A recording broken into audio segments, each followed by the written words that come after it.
Industry senior clinical dietician এবং nutritionist BRP হসপিটালে কর্মরত আছি ডিপার্টমেন্টাল হেড হিসেবে এবং প্রসিমিস ফাউন্ডেশনের সাথে আছি প্রেসিডেন্ট হিসেবে।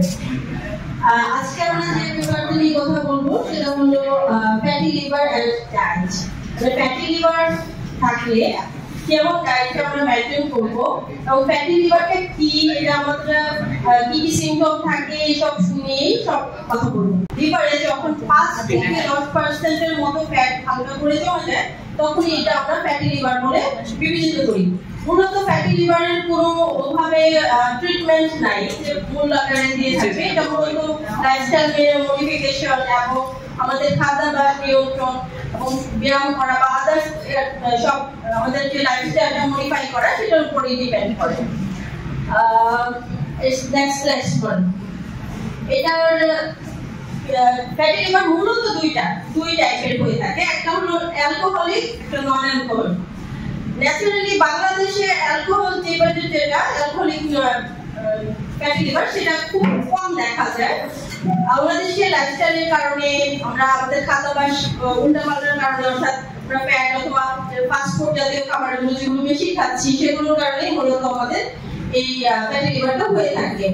তো তাছাড়া কিছু রিস্ক ফ্যাক্টরের কারণেও হয়, যেমন কোলেস্টেরল লেভেল বেশি থাকা, আস্তে আস্তে ওজন বৃদ্ধি হওয়া, আদার্স অনেক কিছুই লাইফস্টাইল রিলেটেড কমপ্লিকেশনের কারণে হয়ে থাকে।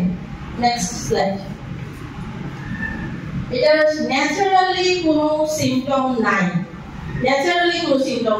যদি অ্যাডভান্স লেভেলে চলে যায় তখন কিছু সিম্পটম দেখা যায়, যেমন ওয়েট লুজ হওয়া, মানে ওয়েট হয়তো যেমনই ছিল হঠাৎ করে তার ওয়েট লুজ হতে লাগছে, তারপরে অ্যাবডোমিনাল পেইন আসতে পারে, দেন সোয়েলিং থাকতে পারে, উইকনেস থাকতে পারে, নজিয়া মানে বমি ভাব থাকতে পারে, দেন কনফিউজ থাকতে পারে, অ্যাপাটাইট কমে যেতে পারে, তার মানে স্কিনে কিছু হলুদ র্যাশ আসতে পারে, মাকড়সার জালের মতো আমাদের ভেইনগুলো দেখা যেতে পারে। আর একটা কমন সিম্পটম আছে, সেটা হলো আপনি সকালবেলা ঘুম থেকে ওঠার পরে যদি পা ফেলেন তখন দেখবেন পাটাতে একটু ব্যথা ফিল হচ্ছে। এটা অনেকেই বলে যে আমি ঘুম থেকে ওঠার পর পা ফেলে দেখা যায় পাটা ব্যথা ফিল হয়, 2 কদম যাওয়ার পরে ব্যথাটা চলে যায়। ইট মিন্স আপনার লিভার তখন ডিটক্সিফাই হয়নি, বাট ফ্যাটি লিভার হয়েছে তা কিন্তু না, বাট ওটা লিভারের আরেকটা সমস্যা। Next slide. তো সাধারণত এই কজেস গুলো থাকে ফ্যাটি লিভারের, যে ওবেসিটি থাকে, হাইপারটেনশন থাকতে পারে, হাইপারলিপিডিমিয়া থাকতে পারে, ডায়াবেটিস থাকতে পারে, র্যান্ডম যদি ওয়েট লুজ হয় তাহলে তো আমরা বুঝবো যে আমাদের ফ্যাটি লিভারের কিছু প্রবলেম থাকতে পারে, হেপাটাইটিস সি থাকতে পারে। টু মাচ যদি শরীরে আয়রন বেশি থাকে তখন কিন্তু আমাদের এই সমস্যাগুলো হতে পারে। তো অনেকগুলো কারণ থাকতে পারে, এটার মধ্যে মেইন কারণটা থাকে লাইফস্টাইল।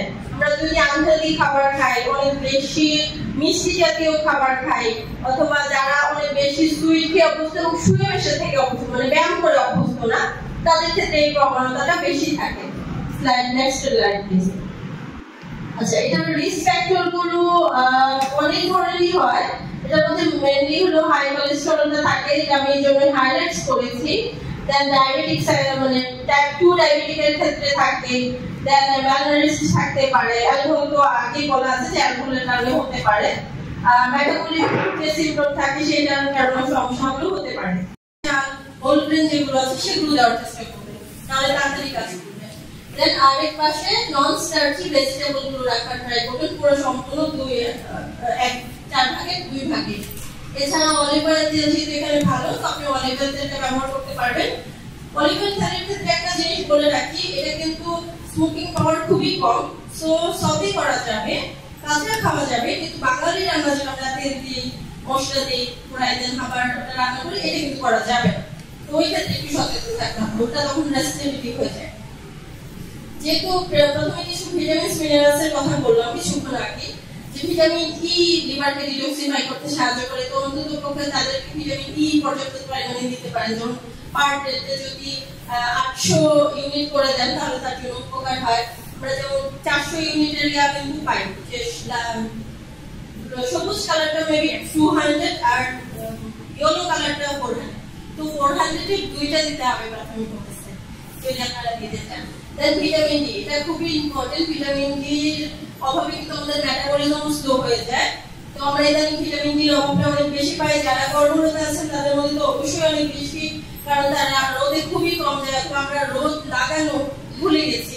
এই জন্য ঢাকার ভিতরে অনেক বেশি ভিটামিন ডি ডেফিসিয়েন্সি পাওয়া যায়। তো ভিটামিন ডি যদি আপনি কোনোভাবে রোদের আলোতে না যেতে পারেন, তাহলে আমার পরামর্শ থাকে দরকার হলে একটু সাপ্লিমেন্টেশন নিয়ে নেবেন, কারণ এটা খুব জরুরি থাকে। এটার অভাবে আমাদের রোগবালাই অনেক তৈরি হয়ে যায়।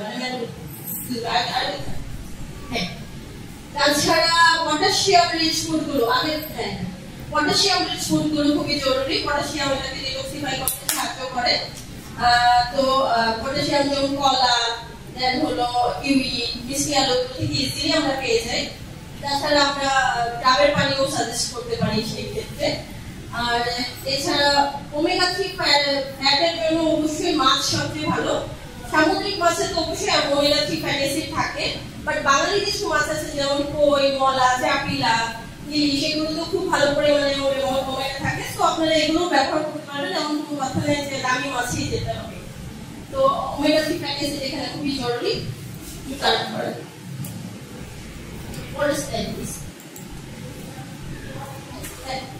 এখানে আরো কিছু জিনিস আমাদেরকে হেল্প করে ফ্যাটি লিভারের জন্য, ডিটক্সিফাই করার জন্য ডেফিনেটলি। সেটা হলো হলুদ, টার্মারিক, অর্থাৎ টার্মারিকটা খুবই ভালো হেল্প করে। সেক্ষেত্রে আপনারা যদি চান যে লিভার ডিটক্সিফাই করে, সকালবেলা খালি পেটে চাইলে একটু কাঁচা হলুদ পানির সাথে দিয়ে খেতে পারেন, এটা খুবই ভালো টনিক হয়ে থাকে। কফি কিন্তু এই ক্ষেত্রে ডার্ক কফি যেটা উইদাউট মিল্ক সুগার, এটা কিন্তু খুবই ভালো কাজ করে ফ্যাটি লিভারের ক্ষেত্রে ডিটক্সিফাই করার জন্য। আর বিটরুট এটা ভালোই কাজ করে, কিন্তু বিটরুটের খাওয়ার সিস্টেমটা ডিফারেন্ট হয়।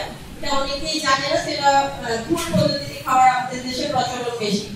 যদি বিটরুট জুস আকারে খায়, মানে বিটরুট বাজার থেকে কিনে নিয়ে এসে জুস করে খেলো, তাহলে কিন্তু উপকার কিছু আসবে, কিন্তু অপকারের মাত্রা বেড়ে যাবে, কারণ সেখানে প্রচুর পরিমাণে ফ্রুক্টোজ চলে আসে। সো সরাসরি জুস না করে খাওয়াটাই বেস্ট আইডিয়া। কাঁচা অবস্থায় খেতে পারেন, সমস্যা নেই। ইদানিং বিটরুটের অনেক পাউডারও পাওয়া যায়, সেটা নেওয়া যাবে না তা না, কিন্তু সেটা নিলে ওদের সাথে চিনি বা মিষ্টান্ন ব্যবহার করা যাবে না। 1 গ্লাস পানিতে 1 চা চামচের উপরে ব্যবহার করা যাবে, কিন্তু সেটাও আবার সীমিত সময়ের জন্য। ধরুন ডায়েটিশিয়ান আপনাকে বললো আপনার লিভার ডিটক্সিফাই করতে হবে একটু তাড়াতাড়ি, তাহলে আপনি 1 মাসের জন্য খান বা সামথিং সময় ব্যাপী এই জিনিসটা আপনাকে 10টা সিলেক্ট করতে হবে। আপনি বলতে পারবেন না কেউ, অথবা কেউ আজারে না, অথবা একাই নিজে খেতেই থাকলো, সেটা অপকারিতা বেশি হতে পারে। অথবা 1 গ্লাস পানির মধ্যে অনেক বেশি করে দিয়ে খেয়ে নিল, তখন কিন্তু ফ্রুক্টোজের পরিমাণ বাড়তে পারে।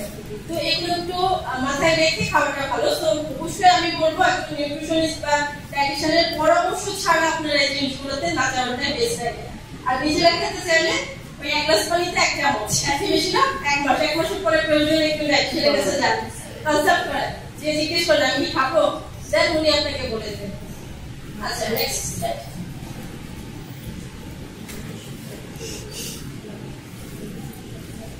একটু আগের স্লাইডটায় আবার আসেন, যেহেতু এখানে অনেক বাচ্চারা আছে, মানে ছোটরা আছে, আমি একটু দেখাতে চাই। বিটরুটে ভালো পরিমাণে অ্যান্টিঅক্সিডেন্ট আছে, নাইট্রেট আছে, ভিটামিন মানে এক ধরনের এনজাইমও আছে, ফাইবার ভালো আছে, বাট এটা কিন্তু আয়রন রিচ না। আয়রন রিচের মধ্যে কিন্তু আমরা এটা ব্যবহার করব না। এটা কিন্তু খুলে আপনারা করবেন না, তাহলে এটা একটু মিস গার্ডেন্স হবে। হ্যাঁ, সামান্য পরিমাণ থাকতে পারে। আর এটা যদি অ্যান্টিঅক্সিডেন্টটা ভালো, আমাদেরকে সে হয়তো রক্তকে ডিটক্সিফাই করতে হেল্প করছে, বাট আয়রন রিচ না। নেক্সট, অ্যাভয়েড যে খাবারগুলো আমাদের ফ্যাটি লিভারে ডেফিনেটলি অ্যাভয়েড করা উচিত, সেটার মধ্যে অবশ্যই সিম্পল সুগার। সিম্পল সুগারগুলো আমি পেশেন্টকে এভাবে বলে দিই যে 5 আঙুলে দেখিয়ে যে এই 5টা জিনিস আপনি একদমই অ্যাভয়েড করতে হবে। 1, সিম্পল সুগার, মিষ্টি জাতীয় খাবার, মিষ্টি দিয়ে মানে চিনি দিয়ে তৈরি খাবার, সরাসরি চিনি জাতীয় খাবার, চিনি দিয়ে তৈরি খাবার, মিষ্টি ফলের রস বা মিষ্টি জাতীয় যে জিনিসগুলো আছে। আমার কাছে অনেকগুলো পেশেন্ট যেটা জিজ্ঞেস করে যে ম্যাডাম চিনি তো খেতে পারবো না, তাহলে খেজুর বা মধু তো খেতে পারবো। আমি সুন্দর করে জিজ্ঞেস করছি, খেজুর, মধু, চিনি, গুড় সবগুলো কিন্তু কার্বোহাইড্রেট রিসোর্স। এখন কেউ যদি জিজ্ঞেস করে এই 4টার মধ্যে ভালো কোনটা, তাহলে ডেফিনেটলি খেজুর ভালো, দেন গুড়, দেন মধু, দেন গুড়, দেন চিনি। কিন্তু চারটি কার্বোহাইড্রেট সেম সোর্স সেম পরিমাণ ক্ষতিগুলো করছে। সো ফাইবার হয়তো সুগার লেভেলে কিছু সমস্যা করে থাকতে পারে, তারপর যেহেতু খেজুরের মধ্যে ফাইবার থাকে সেক্ষেত্রে সুগার স্পাইক করবে না সরাসরি, কিন্তু ন্যাচারালি ফ্যাটি লিভারে যে ক্ষতি করে সেটা কিন্তু সে সমান অনুপাতেই করবে। সো সিম্পল সুগারটা একদমই বাদ থাকবে। সুগারে কিছু প্রোডাক্ট যেমন আমরা কোক পেপসি খেয়ে থাকি বা সুগারে কিছু বেভারেজ আমরা বাজার থেকে কিনে থাকি, এগুলো ফ্রাইড খাবার, চিপস, চানাচুর, ইনফ্যাক্ট লবণাক্ত খাবারগুলো কিন্তু লিভারের জন্য ক্ষতি। তো ক্যানে থাকে যেগুলো প্রিজারভেটিভ থাকে যেগুলো প্রত্যেকটা জিনিসই কিন্তু ক্ষতি। নেক্সট স্টেপ আপনি তাড়াতাড়ি আর অবশ্যই এক্সারসাইজ প্রথম থেকে যে জিনিসটা বলা হচ্ছে লাইফস্টাইলের সাথে এক্সারসাইজটা জরুরি। প্রতিদিন আমি পেশেন্টকে বলি প্রতিদিন আধা ঘন্টা করে এক্সারসাইজ করার চেষ্টা করবেন। ওয়েট লুজের ব্যাপারটা আমি একটু আগে বললাম যে 0.5 to 1 পার উইক, একটু বেশি না হওয়াটাই ভালো। দেন হলো স্ট্রেস লেভেল কমানো অত্যন্ত জরুরি। স্ট্রেসের কারণেও কিন্তু আমাদের ফ্যাটি লিভারের প্রবণতাটা অনেক বেশি থাকে। Next slide.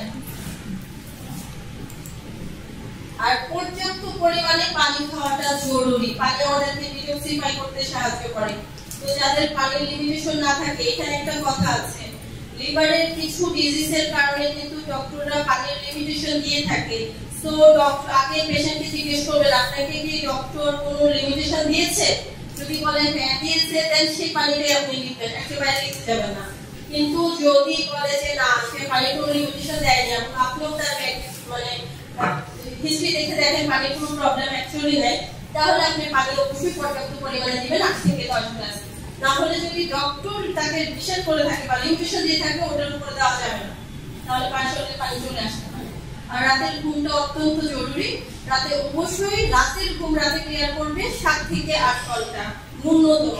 যদিও 7 থেকে 9 ঘন্টাটা আইডেল, বাট 7 থেকে 8 ঘন্টা ন্যূনতম ঘুম ক্লিয়ার করতে হবে রাতে, নট দিনে। সকাল 6 থেকে 7টার পর থেকে দিনের ঘুম ওটা কিন্তু কাউন্টেবল না। রাতের ঘুম 6 থেকে 7 ঘন্টা। ছেলেদের জন্য 1 ঘন্টা কম, মেয়েদের জন্য 1 ঘন্টা বেশি। মেয়েদের ঘুমটা বেশি চলে তো এজন্য তাদের জন্য 1 ঘন্টা বেশি লাগে। এখানে যদিও লিভারের ব্যাপার শেষ, আমি আপনাদেরকে বেশ কিছু কথা বলতে চাই। এখানে ব্লাড নিয়ে কথা বলবো। আমাদের ব্লাডের মধ্যে অথবা আমরা রক্ত দিয়ে যে ময়লাগুলো আমাদের শরীরে পরিষ্কার হয় সেইখানে 2টা অর্গান কাজ করে।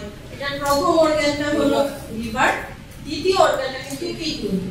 সো এই 2টা অর্গান ব্লাডের সাথে অত্যন্ত জড়িত। তো ব্লাড পিউরিফাই করার জন্য প্রথম কাজটা করে লিভার। লিভারে অনেক কিছু পিউরিফাই হয়, এটার মধ্যে খাবারের মধ্যে যে অংশটা সবচেয়ে বেশি পিউরিফাই হয় সেটা হলো প্রোটিন। প্রোটিন সে সুন্দর করে প্রোটিনটা আমাদের শরীরে যখন ময়লা তৈরি হয় ব্লাডে তখন সেটা অ্যামোনিয়া আকারে থাকে। ওই অ্যামোনিয়া আমাদের শরীর না রাখতে পারে না ছাড়তে পারে, তার কোনো পথ নাই অ্যামোনিয়া ছাড়া। তো সে লিভার যখন যায় লিভার এটাকে ডিটক্সিফাই করে এটাকে ভেঙে বিভিন্ন ছোট ছোট মলিকিউল তৈরি করে ছেড়ে দেয়, সেটাও টক্সিক। যেমন হলো ইউরিয়া, ইউরিক অ্যাসিড, নাইট্রোজেনাস পদার্থ অথবা ক্রিয়েটিন। এগুলো যেটা আমরা জানি কিডনি রোগে যে ক্রিয়েটিনিন বেড়ে গেছে বা কমে গেছে, এটা প্রথম কিন্তু লিভার এটাকে ছোট ছোট আকারে ব্লাডে ছেড়ে দেয়। দেন কিডনির কাজ থাকে এইটা ব্লাড থেকে নিয়ে আমাদের ইউরিনের মাধ্যমে বের করে দেওয়া। দেন পরে কাজটা কিডনি করে। যখন কিডনি না করতে পারে তখনই কিন্তু এই জিনিসগুলো বেশি থাকে আমাদের শরীরে, এবং তখন আমরা জানি যে কোনো কারণে কিডনি রোগ হয়েছে। তো আমাদের এই 2টা অর্গানকে অবশ্যই ভালোবাসা উচিত।